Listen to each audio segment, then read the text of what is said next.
So happy এবারে তোমাদের third semester history honours সেক্টির পেপারে সাজেশনস দিয়ে দেবো। সো অ্যাকচুয়ালি তোমাদের সব থেকে মোস্ট ইম্পর্টেন্ট প্রশ্ন যেটা প্রিভিয়াস ইয়ারে অনেকবার এসছে এবং বারংবার এসছে, সেটা হচ্ছে কি যে এই প্রশ্নটা, দেন তারপরে এই প্রশ্নটা ইম্পর্টেন্ট। তো সেটার জন্য হচ্ছে কি যে এটা বেশি করে স্টার্ট মার্ক করা আছে। কেউ যদি মনে করো দাদা আমি একটা প্রশ্ন করে যাবো, তাহলে এটা করে যেতে পারো, ঠিক আছে? আমি জাস্ট দেখে যাবে, বাট এটা করে গেলে মনে হয় একটা কোশ্চেন কমন পেয়ে যাবে, কোনো সমস্যা নেই। নেক্সট 10 মার্কসের প্রশ্নে আসি। 10 মার্কস আমাদের দুটো করতে হয় অ্যাকচুয়ালি, 30 আর 2 50।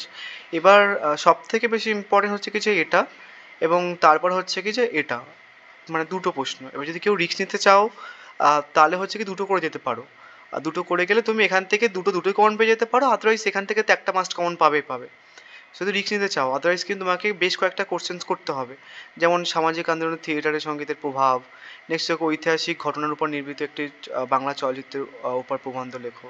সো এটাও কিন্তু নর্মালি ইম্পর্টেন্ট। এবার মানে যে যে জিনিসটা হচ্ছে সেটা হচ্ছে কি যে এই প্রশ্নটা আর এই প্রশ্নটা কিন্তু কম্বাইনলি মুখস্থ করা যায়, মানে একই মুখস্থ করা যায়, বুঝা গেছে? কোনো সমস্যা হয় না। নেক্সট প্রশ্ন হচ্ছে কি তোমার বাংলার লোকনৃত্য হিসেবে ছৌ নাচ সম্পর্কে আলোচনা করো, আর লোকনৃত্য হিসেবে বাংলা সংস্কৃতি বুঝে দাও। এই প্রশ্ন অতটা ইম্পর্টেন্ট নয়, প্রথম চারটে করে নিলে এখান থেকে তোমরা দুটো কমন পেয়ে যাবে। ইভেন তুমি যদি প্রথম দুটো করতে চাও, যদি রিস্ক নিতে চাও, তাহলে প্রথম দুটোর মধ্যে তোমরা দুটোই কমন পেয়ে যেতে পারো, ঠিক আছে?